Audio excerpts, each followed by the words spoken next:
લોકસભા ચૂંટણી પછી જે પરિણામ આવ્યું છે તે ખૂબ જ ચોંકાવનારું છે અને ખાસ કરીને ગુજરાતની વાત કરીએ તો અહીંયા બેઠકોની જે રમત છે તે બદલાઈ ગઈ છે। જે છેલ્લી 2 ટર્મથી ભારતીય જનતા પાર્ટી જે તમામ બેઠકો જીતતી હતી આ વખતે બેઠક સરકીને કોંગ્રેસના ફાળે જતી રહી છે। એટલે પરિણામ પછીનું જે દુઃખ છે તે ભાજપ માટે કોઈને કહેવાય પણ નહીં અને સહેવાય પણ નહીં તે પ્રકારનું કંઈક લાગી રહ્યું છે, જેનાથી ગુજરાતના રાજકારણમાં ખૂબ જ ગરમાવો આવી શકે તેવી પણ શક્યતાઓ ઊભી થઈ છે। નમસ્કાર, ટકાટક મીડિયામાં આપની સાથે હું છું જાનવી।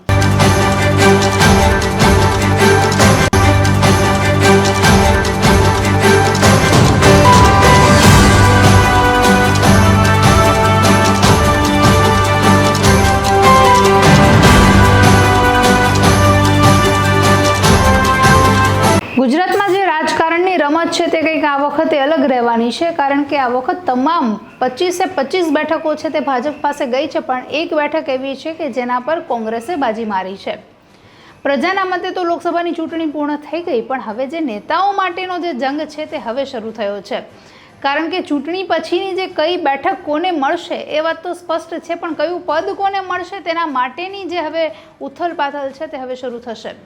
આ વખતની ચૂંટણીમાં ભારતીય જનતા પાર્ટીને સ્પષ્ટ બહુમતી નથી મળી, કારણ કે 240 બેઠકે કેન્દ્રમાં સરકાર બનાવવા માટે પૂરતી નથી।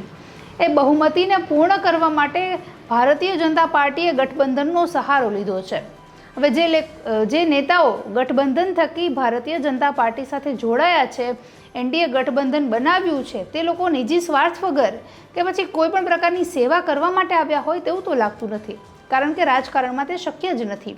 આ વખતે ભારતીય જનતા પાર્ટી દેશમાં તો ડંકો નથી વગાડી શક્યું, પણ તેમનો ગઢ એટલે કે ગુજરાતમાં પણ સફળ નથી રહી શક્યું, કારણ કે જે રીતે છેલ્લી 2 ટર્મથી ગુજરાતમાં ભારતીય જનતા પાર્ટી ચૂંટાઈને આવતી તમામ બેઠકો એમના ફાળે જ હતી, આ વખતે એક બેઠક તેમના હાથમાંથી સરકી તે ખરેખર ખૂબ જ મોટી વાત છે। આ ઉપરાંત ગુજરાતના સંગઠનમાં પણ હવે ધરખમ ફેરફારો થાય તેવું લાગી રહ્યું છે, કારણ કે ચૂંટણી પહેલાં જે રીતે ભાજપમાં ભરતી મેળો ચાલુ હતો, કોંગ્રેસના અને આમ આદમી પાર્ટી તેમજ અન્ય પાર્ટીઓના ઘણા એવા દિગ્ગજ નેતાઓ છે કે જેઓએ તેમના પક્ષને ટાટા બાય બાય કહી દીધું અને ભાજપનો કેસરીયો ધારણ કર્યો, અને આવા પક્ષ પલટુઓને ભાજપે ટિકિટ પણ આપી। વાત વિધાનસભાની પેટા ચૂંટણીની કરીએ તો આ વખતે ગુજરાતમાં લોકસભા ચૂંટણીની સાથે સાથે જ વિધાનસભાની 5 બેઠકો પર પેટા ચૂંટણી યોજાઈ હતી। આ તમામ બેઠકો પર ભારતીય જનતા પાર્ટીએ કોંગ્રેસના ઉમેદવારો જે ભાજપમાં જોડાયા છે તેવા લોકોને ટિકિટ આપી હતી, અને એ તમામ 5 ઉમેદવારો જીત્યા પણ ખરા। એમાં અરવિંદ લાડાણી હોય, સીજે ચાવડા હોય કે પછી અર્જુન મોઢવાડિયા હોય, આ પ્રકારના જે દિગ્ગજ નેતાઓ કંઈક અપેક્ષા સાથે ભાજપમાં જોડાયા હશે, એની અપેક્ષા પૂરી કરવામાં જો ભાજપ ખરું ઉતરશે તો કદાચ એવું ના બને કે એમના સાથે જે લોકો વર્ષોથી લોયલ રહીને કામ કરે છે, પાર્ટી સાથે રહ્યા છે, તે લોકોની અપેક્ષામાં ક્યાંક એ લોકો ઠેસ પહોંચાડે। પરિણામો પહેલાં એવું પણ કહેવાય રહ્યું હતું કે મોવડી મંડળની નજર બધી જગ્યાઓ પર છે, કારણ કે ભાજપના ઘણા નેતાઓ અને કાર્યકરો એવા હતા કે જેઓએ પક્ષમાં રહીને જ પક્ષ વિરોધી કાર્યો કર્યા હોય। આવા તમામ શિસ્ત ભંગ કરનારા જે લોકો છે, નેતાઓ છે, તેનો હિસાબ થશે તેની પણ હવે રાહ જોવાઈ રહી છે, પણ ભારતીય જનતા પાર્ટી શું પગલાં લેશે તે જોવું ખૂબ જ અગત્યનું રહેશે।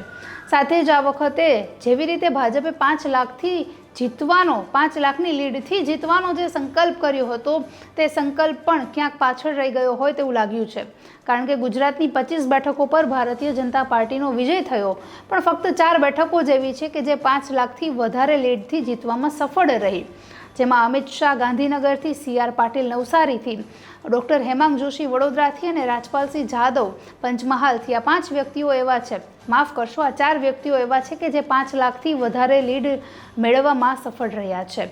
તો આ પ્રકારે હવે ગુજરાતનું રાજકારણ કેવું રહેશે અને કયા વ્યક્તિને કયું પદ આપવામાં આવશે તે જોવું ખૂબ જ અગત્યનું રહેશે। નમસ્કાર।